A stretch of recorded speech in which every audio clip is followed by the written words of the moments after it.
हरे कृष्णा। ओम नमो भगवते वासुदेवाय। आप सभी का स्वागत है हमारे चैनल पर। आज आपको इस वीडियो में विजया एकादशी व्रत कथा सुनाई जाएगी। चलिए शुरू करते हैं विजया एकादशी महात्म। धर्मराज युधिष्ठिर बोले कि हे जनार्दन, फागुन मास के कृष्ण पक्ष की एकादशी का क्या नाम है तथा इसकी विधि क्या है, सो सब कहिए। श्री कृष्ण भगवान बोले कि हे राजेश्वर, फागुन माह के कृष्ण पक्ष की एकादशी का नाम विजया है। उसके व्रत के प्रभाव से मनुष्य की विजय मिलती है। इस विजया एकादशी के महात्म के श्रवण व पठन से समस्त पाप नष्ट हो जाते हैं।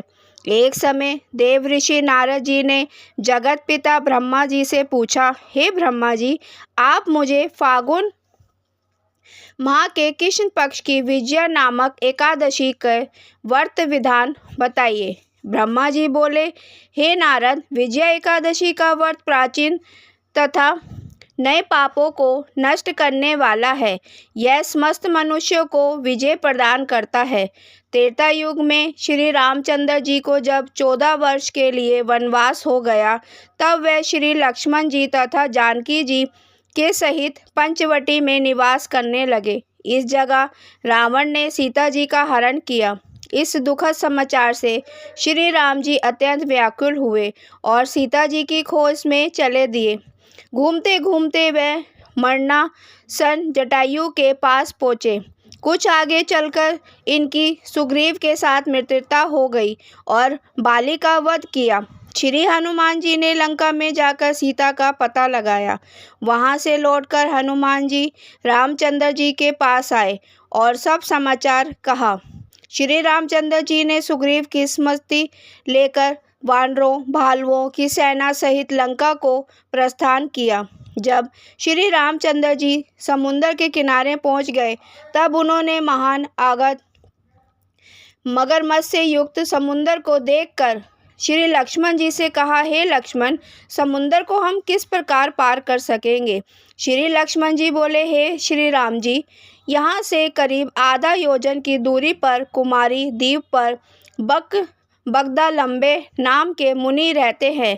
आप उनके पास जाकर इसका उपाय पूछिए। लक्ष्मण जी के वचनों को सुनकर श्री रामचंद्र जी बगदा लंबे ऋषि के पास गए और उनको प्रणाम करके वहां बैठ गए। मुनि ने उनसे पूछा, हे श्री राम जी, आप कहाँ से पधारे हैं।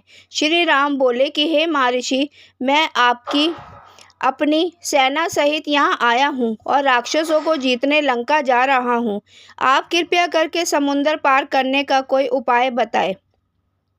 बगदा लंबे ऋषि बोले, हे श्री राम जी, मैं आपको एक उत्तम व्रत बतलाता हूँ। फागुन माह के कृष्ण पक्ष की विजया एकादशी का व्रत करने से तुम समुद्र से अवश्य ही पार होगे और तुम्हारी विजय होगी। श्री रामचंद्र जी, इस व्रत की विधि यह है, दशमी के दिन श्रवण कथा करनी चाहिए। स्वर्ण, चांदी, तांबा या मिट्टी किसी का एक घड़ा बनाएं। उस घड़े को जल से भरकर उस पर पंच पल्लव रखकर वेदिका पर स्थापित करें। घड़े के नीचे संतंजा मतलब 7 अनाज मिले हुए रखें। ऊपर जो रखे उस पर श्री नारायण भगवान की स्वर्ण प्रतिमा स्थापित करें। एकादशी के दिन स्नान आदि नित्य क्रम से निर्वित होकर धूप दीप नैवेद्य नारियल आदि से भगवान की विजय की पूजा करें। उस दिन भक्ति पूर्वक घड़े के सामने समय व्यतीत करें। रात्रि को भी उसी तरह बैठे रहकर जागरण करना चाहिए। द्वादशी के दिन नदी या तालाब के किनारे स्नान आदि से निर्वित होकर उस घड़े को ब्राह्मण को दे देना चाहिए। हे राम, यदि तुम इस व्रत को सेनापतियों के साथ करोगे तो अवश्य ही विजय होगी। श्री रामचंद्र जी ने विधि पूर्वक विजया एकादशी का व्रत किया। इसके प्रभाव से दैत्यों के ऊपर विजय पाई। हे राजन, जो मनुष्य इस व्रत को विधि पूर्वक करेगा, उसकी दोनों लोकों में विजय होगी। श्री ब्रह्मा जी ने नारद जी से कहा कि पुत्र, जो इस व्रत का महात्म सुनता है, उसको वाजपेय यज्ञ के फल की प्राप्ति होती है। हरे कृष्णा। ओम नमो भगवते वासुदेवाय। आप सभी को विजया एकादशी की बहुत बहुत शुभकामनाएं। हरे कृष्णा।